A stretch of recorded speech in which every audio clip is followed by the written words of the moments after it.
there was the Champions League final. Manchester City and Pep Guardiola have managed to bag a treble, something that only Manchester United, it seems, had done before in an English side. With the treble, Guardiola now breathes soul into Man City's petrodollars.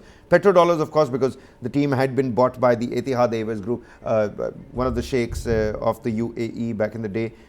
If I've got the area and the region right. Manchester City had beaten Inter Milan 1-0 in the final. It was Rodri's 68th minute goal. I'll tell you, Varghese, it was such a beautiful, it was a sterling goal. You're from Kerala. What's your take on football? Did you ever play football back in the day? Well, I'm not a very big fan of sports, I mean, when it comes to football or cricket, but I've seen the sycophancy with which people, in fact, support football huh? in Kerala. And they say people from Kerala have to go one way. It's either Ronaldo or Messi. Yeah, you know, there have been posters that used to be put up and things like that. But now a lot of people are actually following club football as well. The Kerala Blasters. The Kerala Blasters, and they're also following international club football as well. And it's changed now in the sense that for them suddenly from the local thing from a Mohan Bengal or Indian Railways, it's come to and then you have the international team like an Argentina, Brazil. It's come to people also having, you know, loyalties to certain clubs as well internationally, and some of them in fact even watch the European football matches keenly. I went to watch the World Cup in Qatar. I met two couples from Kerala. And they had named their children after Messi and Ronaldo, and that was something surreal. I don't think I'm ever going to be able to take that step, and I do like my football. Pep Guardiola has won the treble for the second time in his managerial career, while he's the first ever manager to do so with two different clubs, once in Barcelona and then in Manchester City. But our focus is going to be, ladies and gentlemen, you know what? Take a look at this picture for yourself. This picture speaks for itself. This man is in a league of his own. Just take a look at this particular picture. That's Djokovic. It says yours grudgingly, slam number 23 in a league of his own. No more Nadals, no more Federers. People will now talk about Djokovic. So all those questions about general knowledge, all those questions about, you know, current affairs, just give them a quick little change. Because we've got a new number on that maximum Grand Slam. It says right here, Djokovic categorically stamps his authority as the single most successful player men's tennis has ever seen. And I've read his book. You know, he talks about the two things that have really helped him out. One is diet, one is his nutrition. He says nutrition is everything. He talks about the science of ingestion before the science of digestion. And he also talks about yoga. Kareem Abdul-Jabbar, who's still alive, that NBA legend when it comes to basketball, he spoke very highly of yoga, and now Djokovic as well. And with the elegance that, you know, he travels on the court, you know, you won't even realize where he's moving on the pitch. They have given these incredible quotes on this. It's an incredible feeling to win 23. I'm beyond grateful and blessed to be standing here with so many incredible achievements. And he also goes on to say that it's no coincidence that my 23rd Grand Slam title has come here because it has been the hardest one for me to win in my career.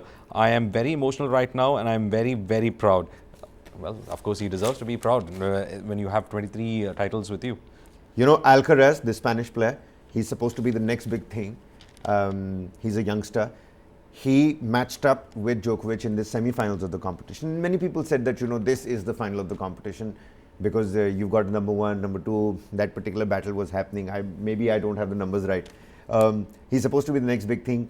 And you know what? Djokovic was on the back foot in that match. And because this youngster boy, Alcaraz, was dominating so much, his hamstring or some part of his leg gave way towards the latter half of the match. And that's what gave Djokovic this particular victory to move into the finals and have a shot at bagging that Grand Slam number 23. Interestingly, the Wimbledon is going to begin in the first week of July. This number could very well become Grand Slam number 24 for Djokovic. But you never know with these superstars, you know, they take their recovery very seriously. So I won't be shocked if Djokovic, you know, takes a little step back. But he's at his prime right now. I don't think he's going to give himself any breathing space, any breathing room. at all. PR nightmare is a little, there's a different angle at play over here as well. I'll read that to you.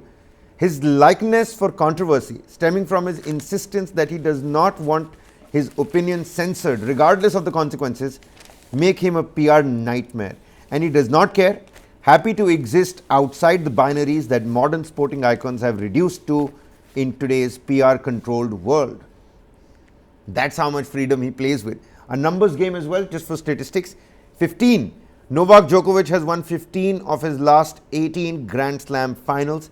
He also became the oldest French Open champion in history and the 4th oldest men's singles Grand Slam winner. So, will this 15 off of his 18 become 16 off of his 19 in the next Wimbledon that's coming up right next month? Well, we'll have to wait and find out. And of course, as in when we wrap up today's page 1 and sporting news, well, it's also again sad to see that India made it to the 2nd consecutive finals of the World Test Championship. But that batting just wasn't enough. The batting display wasn't enough. Boland from Australia was too good. I know, Varghese, you've been hearing that name from my mouth for the longest time. You've now. been only speaking about that the thing about how Boland won how he was Australia, demolishing WTC India's in batting. 1 over. That's the title line here. It says how Boland won Australia the WTC in 1 over. And the bigger problem here is, and something that the Indian Express has also covered, Rohit Dravid is the Indian team sleepwalking into the same old problems. Well, I get see. down in the comment sections. Let us know. Varghese, we've got a tough day cut out for us, Yeah, we but have an lots of interesting day as well. Yeah. I mean, you can catch on to the Manipur show at 11 a.m. With experts and panelists where both sides come and you actually have a discussion and there's no firing or violence at play. Secondly, down south story is something that we really focus on during the afternoon, and then in the evening, news stories that you must have missed out on. Everything else is already coming on your phone. You know, interesting things, maybe quirky things, sometimes things that you must know. That's coming on in the evening, apart from other discussions and debates as well. That's me, Kabir Naqvi, signing off. That's Varghese Abraham. Continue to be with us with the process here at News9 Live. We want to bring the kind of journalism you'd expect to you. Thank you so much. Keep watching. Stay tuned.